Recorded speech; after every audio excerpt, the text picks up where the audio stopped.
श्री राम जय राम जय जय राम।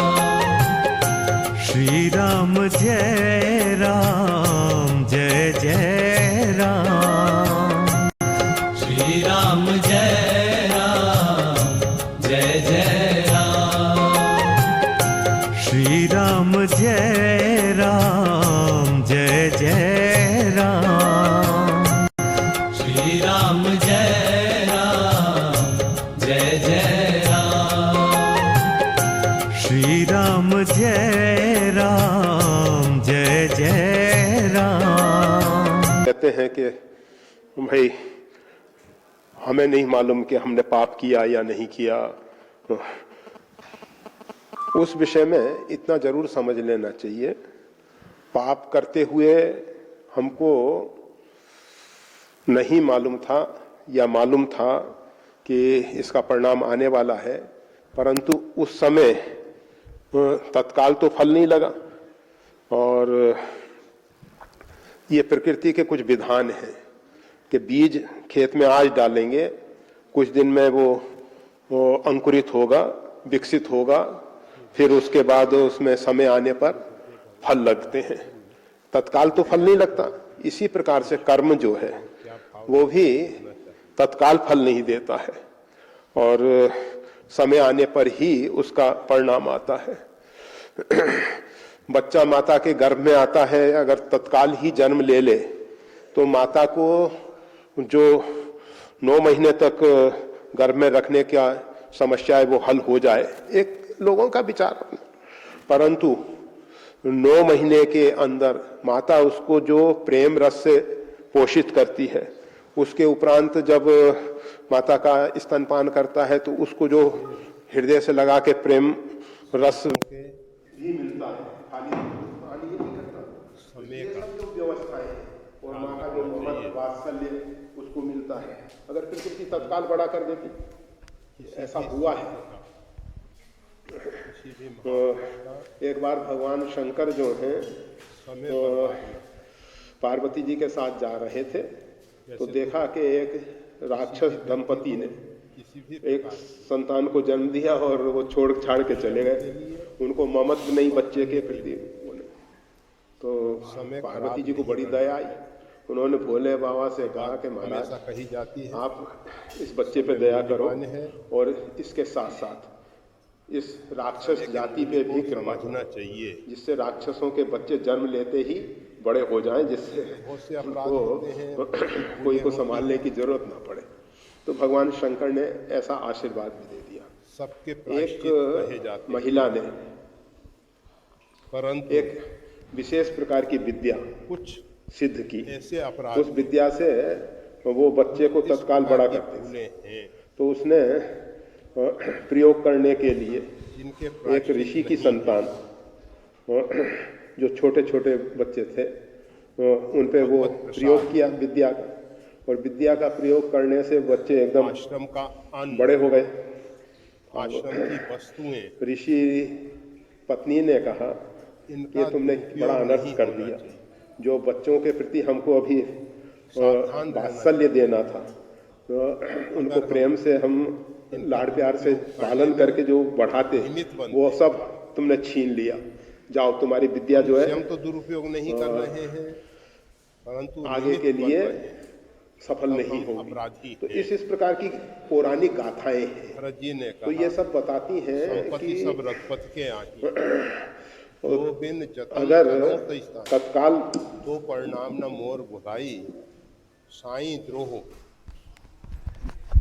जो अंदर कीड़ा है वो थोड़े दिन बाद उसमें उड़ने की शक्ति आ जाती है। संपत्ति तो देवताओं की संपत्ति। तो उसने देखा कि एक मिट्टी के घर से एक कीड़ा जो है बाहर निकल रहा है, उसको निकलने में बहुत तकलीफ हो रही है, बहुत तकलीफ हो रही है।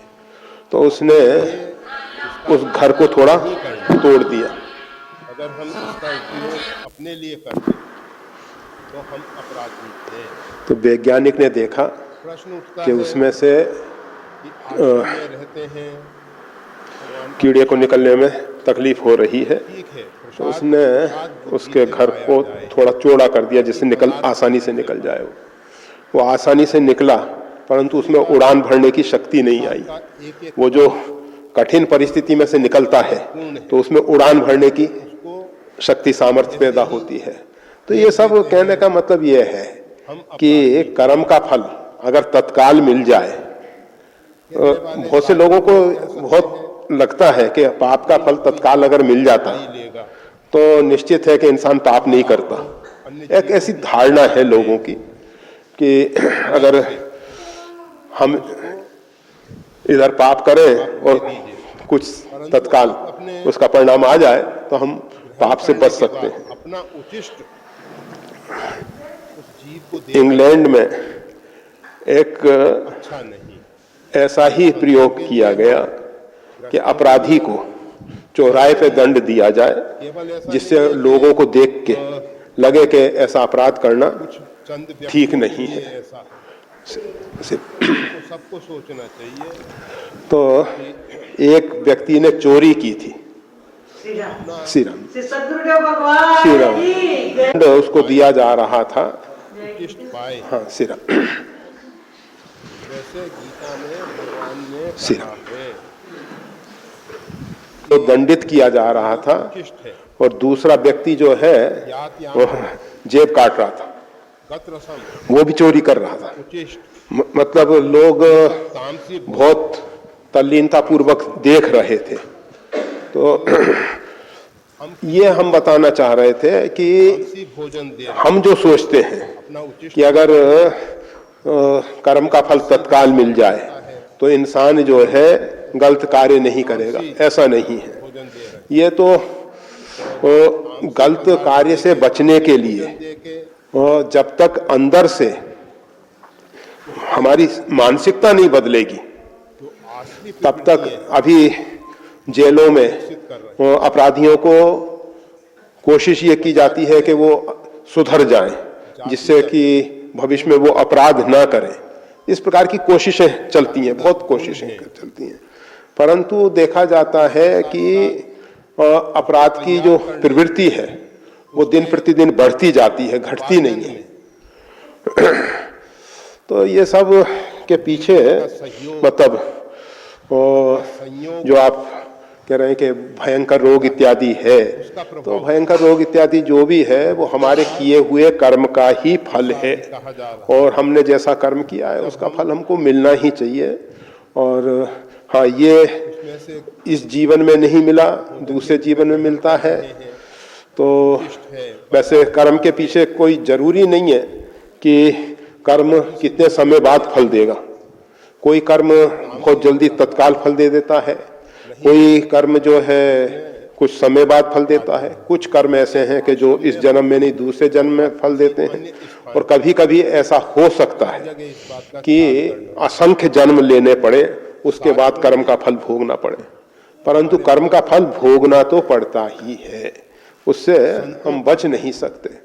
जैसा भी हमने कर्म किया है तो परमात्मा के यहाँ जो भी विधान है वो अपने आप में सही हैं। और कोई व्यक्ति, जैसे आज समाज में चलता है भ्रष्टाचार, तो वहाँ परमात्मा के यहाँ भ्रष्टाचार नहीं है। सिर्फ इस्लाम और ईसाई धर्म में, इन दोनों में जरूर ऐसा कहा जाता है कि मोहम्मद साहब या जीसस क्राइस्ट वो सब परमात्मा के दरबार में बैठे होते हैं, और जब जीव वहां पहुंचता है अपनी अपनी मान्यता इस्लाम के हिसाब से वो पहुंचता है जब कयामत आती है, और ईसाइयों के हिसाब से थोड़े समय में पहुंच जाता है, वहां लंबा समय उसको नहीं लगता। जो भी है, और ये अनेकों बार कहा गया है। साधु वेश में सभी संत हैं, कहना कठिन है। काल ने भी साधु वेश बनाया था, हनुमान जी जैसे परम भागवत कुरान की ज्ञानी नाम अग्रगण्य जीवन में पालन किया है। उस वेश को देख के उसके मुख से भगवत चर्चा सुन के कुछ देर के लिए दरबार में भी इस प्रकार की अगर सिफारिशें चलने उसको लग पहचान नहीं सकते। बाद में प्रकृति ने के लिए इस्लाम में प्रवृत्त करने के लिए सहयोग किया और उस जलाशय में रहने वाली मगरी ने निश्चित है कि तुम्हारा जब न्याय हनुमान जी को स्पष्ट बता दिया, मुनि न हो ये निश्चर को, मन होके तुम्हारे को मुनि नहीं है आगे बढ़ा देंगे। तो घोर परंतु भारतीय सनातन धर्म में स्पष्ट है कि वहां किसी भी प्रकार की ऐसी सिफारिशें नहीं चलने वाली हैं। वहां तो जैसा इंसान का कर्म है उसके भगवान के लिए समर्पित भक्त हैं, उनके हृदय में या तो परमात्मा प्रेरणा दे देते हैं अथवा तो कोई भी फल भोगना पड़े तो समझ लेना चाहिए बना देते कि हमने पूर्व में वैसा कर्म किया था जिसके कारण आज वैसा हम उसका हम सबकी दुष्परिणाम भोग रहे हैं। हैं सही नहीं है। और भविष्य में हम सावधान रहें कि ऐसा कर्म ना करें जिसके कारण हमको इस प्रकार के भोग भोगने पड़े। समझदार व्यक्ति वह है जो देख लेते हैं कि दूसरे किसान ने अपने खेत में इस प्रकार के बीज बोए तो उसमें इस प्रकार की फसल आई। तो अगर अच्छे बीज बोने से अच्छी फसल आती है, खराब बीज बोने से खराब फसल आती है, तो हम अपने खेत में खराब बीज ना बोए, अर्थात दूसरे व्यक्ति को उपयोग करते दुखी देख के, कष्ट भोगते हुए देख के या अन्य प्रकार की यातनाएं सहन करते हुए देख के हम सबको सावधान हो जाना चाहिए देखा जाता है कि हम ऐसा कोई कर्म ना करें जिसके कारण हमको कुछ शास्त्र का कल इस प्रकार का परिणाम भोगना पड़े। जब कभी आप जीवन में परमात्मा दिखाते ही हैं, किसी का हाथ कटा हुआ है, किसी का पैर कटा हुआ है, किसी को कैंसर हो गया है, किसी को दूसरे रोग हो गए हैं और जिससे अनेक अनेक प्रकार से परेशान हो रहे हैं और भी अनेक अनेक प्रकार से लोग दुखी दिखाई देते हैं। तो हम सबको सावधान हो जाना चाहिए कि हम ऐसा कोई कर्म ना करें जिसके कारण वैसी परिस्थिति हमारे जीवन में आए, सामने आए हमारे साथ। तो कर्म के विषय में सावधान होने के लिए ये सब परमात्मा हम सबको खेल दिखा रहे हैं और जिस व्यक्ति ने वैसा कर्म किया है उस कर्म को पुनः ना करे और वो आगे का भविष्य सुधार ले।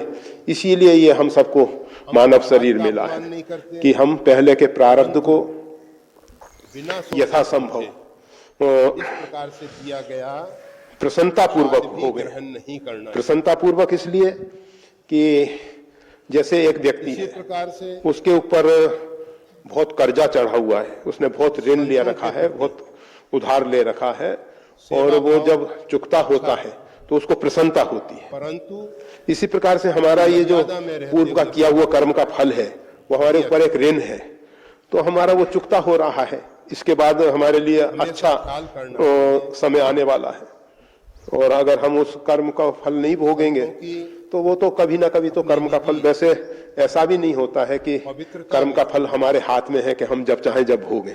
हम किसी प्रकार इंसान सोचे कि हम जैसा चाहें। हाँ, कर्मों के द्वारा, नवीन कर्मों के द्वारा कार्य न करें उसमें सुधार हो सकता है, पवित्रता भंग होती है। कर्म में सुधार होने की संभावना है। इस बात को हमने अनेकों बार सत्संग में स्पष्ट किया उपासना कि जैसे करेला जो है बहुत कड़वा है, कटु कड़वा, परंतु जब उसमें आश्रम ऊपर से मिर्च मसाले छोड़ के उसका साग बना दिया जाता है अच्छा स्वादिष्ट, तो उसकी कड़वाहट दब जाती है, के विषय कहीं बाहर नहीं जाती है। इसी प्रकार से सूत्र है। हमारे जो कटु कर्म है, हमारे जो गलत कर्म है, हमारे जो पाप है, हमारे जो अपराध है, जो व्यक्ति उनका फल भोगने के समय हम अगर सावधान हों और हमारे नवीन कर्म अच्छे हों तो उन गया है कटु प्रारब्ध को भी हम आसानी से भोग सकते हैं। वहाँ ये नहीं अब कहा जैसे गया कि रामकृष्ण राम जी का परमहंस, स्मरण करते हैं, उनको गले में कृष्ण का कैंसर स्मरण था, करते हैं, फिर भी वो आदि शक्ति भगवती जगदम्बा का ध्यान जब करते थे परमात्मा तो सब पुंडरीकाक्ष कष्ट इत्यादि से वो अर्थात कमल नयन, अलग हो जाते कमल थे। नयन, वो उनको ऐसा ही नहीं लगता था कि हम शरीर हैं। जिनकी दृष्टि निर्लिप्त है।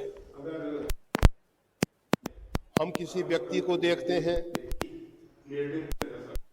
उसकी शकल सूरत देखते हैं, उसके विषय में जो हमारे मन मस्तिष्क में पहले से भरा हुआ है कि अमुक व्यक्ति है, ऐसा है, दुराचारी है, पापी है, सज्जन है, भक्त है, वो सब देखने मात्र से हम वो सब चिंतन हमारे मन मस्तिष्क में कुरीतु के मतलब फल जो हैं सेवन नहीं करने चाहिए जब तक ऋतु फल। अपने यहाँ भगवान की सेवा में भी ऋतु फल समर्पित करने का विधान है। ये नहीं कि ऋतु नहीं है, जैसे आम का समय आ जाता है उस समय आम भगवान की सेवा में समर्पित करें तो वो ऋतु फल है। और अभी नहीं है समय, अभी तो भारत में भी ऐसी स्थिति हो गई है कि हर समय हर फल हर एक साग सब्जी 12 महीने सब मिलने लग गई है। पहले शीतकाल की सब्जियां अलग होती थीं, ग्रीष्मकाल की अलग होती थीं, और समय पे ग्रीष्मकाल है तो ग्रीष्मकाल की सब्जियां मिलती थीं, शीतकाल है तो शीतकाल की मिलती थीं। परंतु अभी तो वो सब व्यवस्थाएं, पर वो स्वास्थ्य के लिए अच्छा नहीं है। और हिमालय में ठंडे वातावरण में जब यहाँ की शीतकाल की सब्जियां वो उस समय वहां पैदा हो जाती हैं, और दक्षिण भारत में गर्मी की सब्जियां अभी पैदा हो सकती हैं क्योंकि वहां का वायुमंडल वैसा। परंतु वो वहां के क्षेत्र के लिए तो ठीक है, परंतु वहां की सब्जी, अब जैसे नारियल पानी, यहाँ जहाँ गर्म क्षेत्र है वहां तक तो ठीक है, उत्तराखंड में नारियल पानी पियोगे तो नुकसान ही होगा ना। वहाँ का शरीर, वहाँ के जो ठंडा वातावरण है उसके लिए उपयुक्त नहीं है, इसलिए प्रकृति ने नारियल हिमालय में एक नहीं लगाया। हिमालय में नारियल होता ही नहीं। भले ही आप जबरदस्ती भोले बाबा को ले जाके चढ़ा दो। इसी प्रकार से ये जो इमली है ये उत्तराखंड में नहीं होती है, ऊपर नहीं होती है, और क्योंकि इमली वहां के लोग खाएंगे तो बहुत जल्दी वात व्याधि से पीड़ित हो जाएंगे। दक्षिण भारत में बुखार है, वो कहेगा इमली का पानी इसको पिला दो, वो ठीक हो जाएगा। उत्तराखंड में बुखार है, उसको इमली का पानी पिला दो, निमोनिया हो जाएगा। नहीं मरता होगा तो जल्दी मर जाएगा। तो कहने का मतलब ये है कि ये जो असमय के फल अच्छे नहीं से निर्लिप्त है, और समय पे ही जो फल प्राप्त होते हैं वो ही सेवन करने योग्य है। असमय के फल सेवन नहीं करने चाहिए। वह पवित्र होता है जो पुंडरीकाक्ष परमात्मा का है, कमल नयन भगवान का स्मरण, निर्लिप्त दृष्टि वाले परमात्मा का दर्शन, अर्थात भाई वो तो इसका चित्त अनुभव करके देख लो, वही अच्छा रहेगा। कोई इसमें खास परेशानी की बात नहीं है। बासमती चावल सब जगह आजकल तो पहुंच रहा है। बाह्य दृश्यों को देख के वैसे हम इतना जरूर कह सकते हैं कि उत्तराखंड का ऊपर का पहाड़ का जो चावल है वो बहुत अच्छा है, और यहाँ का चावल, यहाँ का मतलब नीचे का पूरे कहीं का भी हो, तो वो जो चावल है उससे वात व्याधि होती है, और वहाँ का जो उत्तराखंड का ऊपर का पहाड़ का चावल है उससे नहीं। परमात्मा का स्मरण करने अनुभव की बात पवित्र वो कभी कभी, जैसे हम यहाँ चावल नहीं पाते हैं, वैसे तो यहाँ ऋषिकेश कहीं नहीं पाते, चलते फिरते उठते बैठते, पर जैसे उत्तराखंड का ऊपर का पहाड़ का कोई ले आया तो हम पा लेते हैं। और संभव ना हो वो एक तो उसमें कुछ समय निकालें। ये जो जब आश्रम में आए खादे हैं यूरिया वगैरह ये सब नहीं दिया जाता, वहाँ पत्ते और गोबर की खाद से ही फसल तैयार होती है, तो वो बहुत सही है। और इन सब बातों का फिर वो मशीन से नहीं कूट के हाथ से ही कूट के, जिससे उसके जो ऊपर की केवल छिलका निकलता है। और ये जो नीचे का चावल है उसको हम जो क्या करते हैं कि वो चिंतन करते विशेष प्रकार के रोलर में से निकालते हैं, जिससे उसके ऊपर की वायु चमक तो आ जाती है, परंतु ऊपर की पतली परत जो है निकल जाती है। उन यंत्रों के माध्यम से हम देखते कभी हैं कभी कि तो हम वायु कहा करते हैं कितना कि ये जो है सेब है, तो सेब का जो छिलका है उसका जो बारीक छिलका है उसके बाद उसमें बहुत विटामिन है, परंतु जो परंतु वैचारिक प्रदूषण आप सब जो अमनिया करने वाले फटाफट करके उसका वो फेंक देते हो, लिए तो वो सब दिशा में अभी विज्ञान ने बर्बाद बहुत हो शोध जाता कार्य है। नहीं किया। स्वास्थ्य के लिए जो आवश्यक व्यक्ति का मन वो चंचल किसी है, प्रकार से गेहूं का ऊपर का जो चोकर आटा बात छान के फेंक समझ दिया में जाता आती है, है। वो अभी तो बाजारों में बिकने लगा है वो, इतना जहाँ वैचारिक प्रदूषण हो गया है, लोगों को जरूरत है इतना उसकी। वैचारिक प्रदूषण हो रहा कुछ दिन है। तक हमने उसकी भी रोटी पाई थी, वो जो उसको छान के होता है ना, उसमें नापने थोड़ा के सा लिए आटा मिला के, कोई ऐसे माप यंत्र स्वास्थ्य के लिए नहीं अच्छा है। तो कहने का मतलब ये था कि है। तो मापदंड है हमारे पास ये जो नाम इस प्रकार के यंत्र, उत्तराखंड का परंतु बासमती के विषय में हम नहीं, ये वैचारिक प्रदूषण जो है सबसे ज्यादा खतरनाक वायु प्रदूषण, पत्र या फल, खाद्य बिल्व पदार्थों फल। में प्रदूषण, वैसे बिल्व फल जो है अगर गिरा है तो इन सबसे हम समझते हैं परिपक्व हो गया होगा या वैचारिक प्रदूषण। कोई रोग के कारण गिरा होगा, दो ही कारण हो सकते हैं। बिल्व जब अपने आप पक जाता है मन, तो वो डाल को छोड़ देता है, पवित्र संकल्प, नीचे गिरता है वो। तो इस प्रकार से अगर पूरा परिपक्व है वो, गलत सोचें, तो उसका सेवन कर सकते हैं भगवान भोले बाबा को समर्पित किसी के करके। विषय में गलत परंतु सोचते शीत काल में बिल्व जो है फिर हम रामायण और निषिद्ध भागवत की है। बातें कारण करते क्या है कि हैं। बहुत ठंडा है वो, लिखा है, जोड़ों में मानस दर्द पुण्य हो ही नहीं हो सकता पापा। है।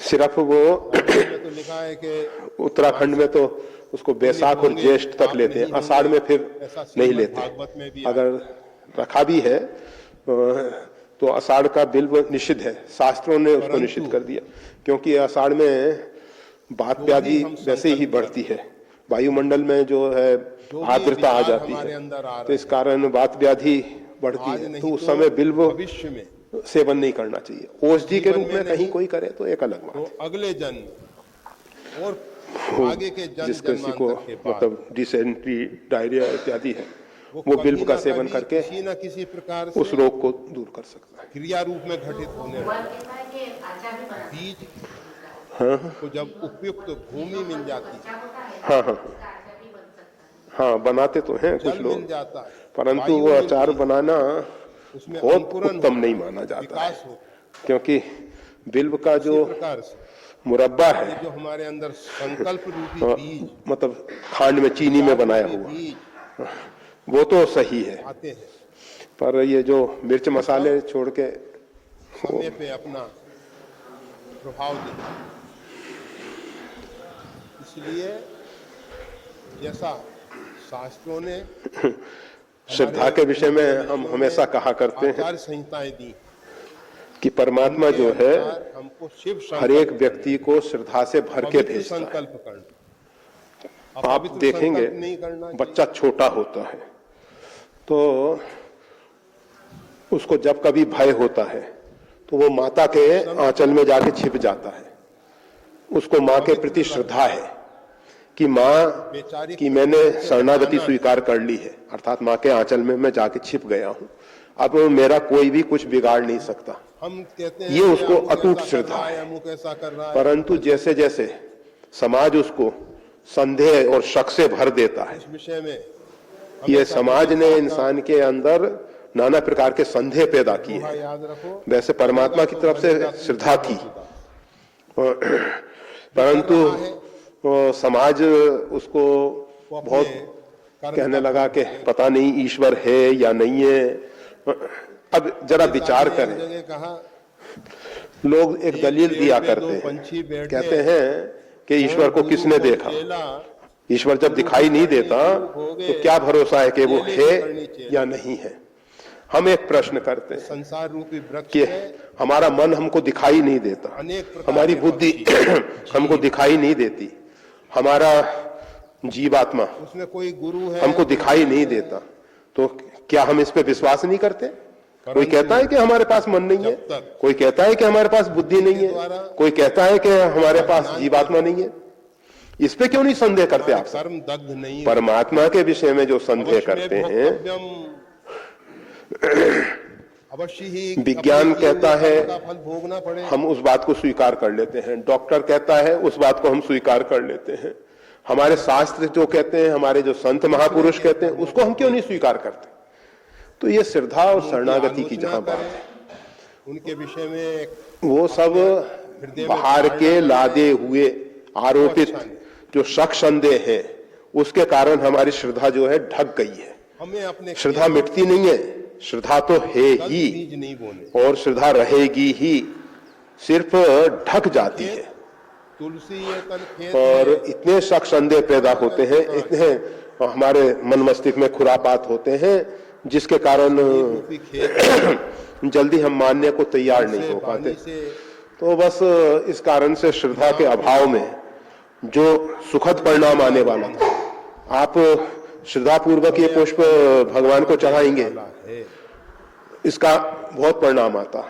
और अगर आप अश्रद्धा से चलो चढ़ा देते हैं, मंदिर में पहुंच गए हैं, तो उसका वैसा परिणाम आएगा। उपनिषद में आया है, अगर आप किसी व्यक्ति को सम्मान पूर्वक भोजन कराते हो, आदर पूर्वक, तो आपको भी आदर पूर्वक भोजन मिलेगा। और अगर आप किसी को उपेक्षित भाव से, गरीब है दो ना इसको, तो आपको भी उपेक्षित रूप से परिणाम आने वाला है। इसी प्रकार से परमात्मा की आराधना उपासना, जब एक व्यक्ति के प्रति जैसा हमारा कर्म होता है, जीवन जीना, उसका परिणाम उसी के अनुरूप आता है। तो परमात्मा के लिए जो समर्पित किया हुआ जीवन पुष्प है या जल है या अन्य पदार्थ हैं, तो वो जब हम जिस भाव से समर्पित करते हैं, उसी रूप में हमको अनंत गुना मिलने वाला है, अनंत गुना मिलने वाला है। अगर उपेक्षित भाव से हमने दिया, तो उपेक्षित भाव से ही अनंत गुना फल हमको मिलेगा। और अगर हम श्रद्धा पूर्वक देंगे, तो कहने का मतलब यह है कि जब अपने करना है तो श्रद्धा पूर्वक करो, अथवा ना करो तो अच्छा है।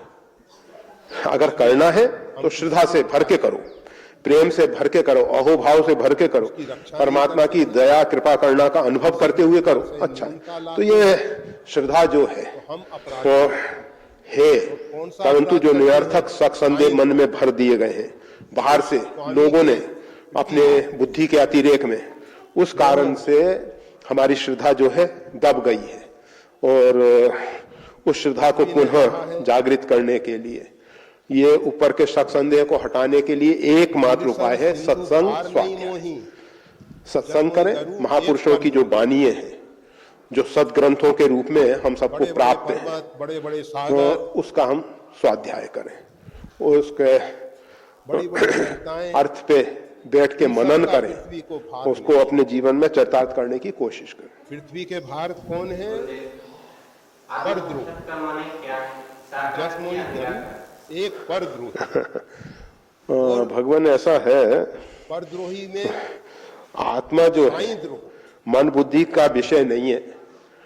हम अगर निराकार को भी समझते हैं कि निराकार का अर्थ यह है कि जिसका कोई आकार नहीं, तो इसका सीधा सा अर्थ है हमने उसको भी एक सीमा में आबद्ध कर दिया, एक विशेष प्रकार का आकार हमने दे दिया जिसका कोई आकार नहीं है। परंतु एक बात समझ लेने की है कि जिसका भी अस्तित्व है वो किसी ना किसी रूप में तो होगा ही, किसी ना किसी रूप में होगा। ठीक है कि हमारे नेत्रों का विषय नहीं बन पाता, तो इसका अर्थ ये नहीं है कि उसका कोई रूप ही नहीं होगा।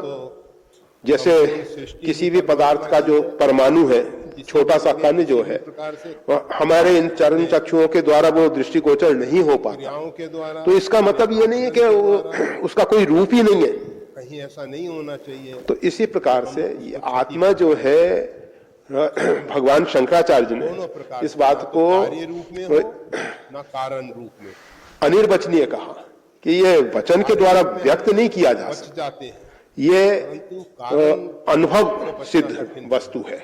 तो आत्म साक्षात्कार जो है इन चर्म चक्षुओं से नहीं होता है।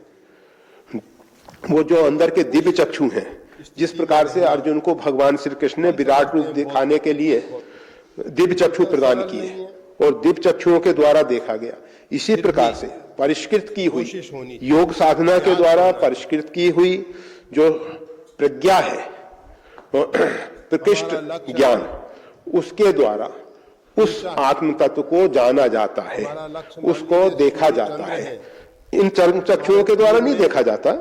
कोई सोचे कि जैसे हम और आप बात कर रहे हैं, ऐसे आत्मा के साथ आत्मा को भी अगर बात करना होगा, या भगवान को भी जब कभी भूमंडल पे आके लीला करनी होती है, तो वो अपनी योग माया का सहारा लेके अवतरित होते हैं। बिना योग माया के सहारा लिए परमात्मा जो है अवतरित नहीं हो सकते और उनकी लीलाएं भी नहीं हो सकती। तो आत्म साक्षात्कार जो है, कार्य कारण रूप में जिस समय हम जिस प्रकार से आज आप प्रगाढ़ नींद में, गहरी नींद में सो जाते हो, और सोते समय आपको यह भी नहीं मालूम होता कि हम कहाँ सो रहे हैं, किस देश में है, किस क्षेत्र में है, किस पलंग पे है, भूमि पे है, कहाँ है, क्या है, कुछ नहीं। मतलब संसार के सब संबंधों से अलग होके आप एक विशेष स्थिति में पहुंच जाते हो। बीड़ी सिगरेट, इसी प्रकार से जागृत अवस्था में वो स्थिति पैदा हो जाए जो सुषुप्ति के समय पैदा होती है, वो जागृत में पैदा हो जाए, तो वो तुरीय अवस्था कहलाती है। और वो तुरीय अवस्था में आत्म साक्षात्कार होता है। आश्रम में इस प्रकार की तो वो मन बुद्धि का विषय नहीं है, वहां मन भी नहीं काम करता, बुद्धि भी नहीं काम करती है, परंतु वो जागृत है। ये सुषुप्ति में तो जड़ अवस्था होती है, मन बुद्धि की वो जड़ अवस्था है, परंतु ये तुरीय अवस्था में वो चेतन अवस्था है, वो उसमें जड़ता नहीं है। जो कुछ बीड़ी जैसे एक व्यक्ति अंधकार में एक कमरे में प्रवेश करे और एक प्रकाश में प्रवेश करे,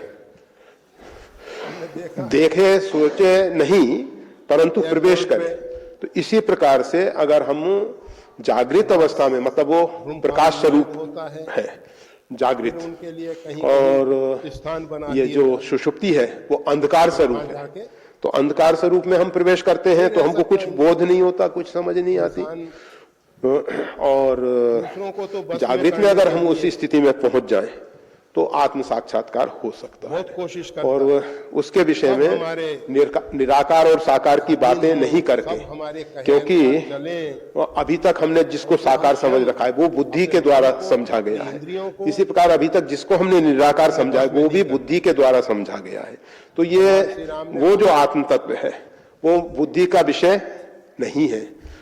इसलिए अगर कोई समझाने की कोशिश बुद्धि से और समझने की कोशिश बुद्धि से करे तो वो कुछ का कुछ समझ बैठेगा, मतलब जो जैसा नहीं है वैसा समझ बैठेगा।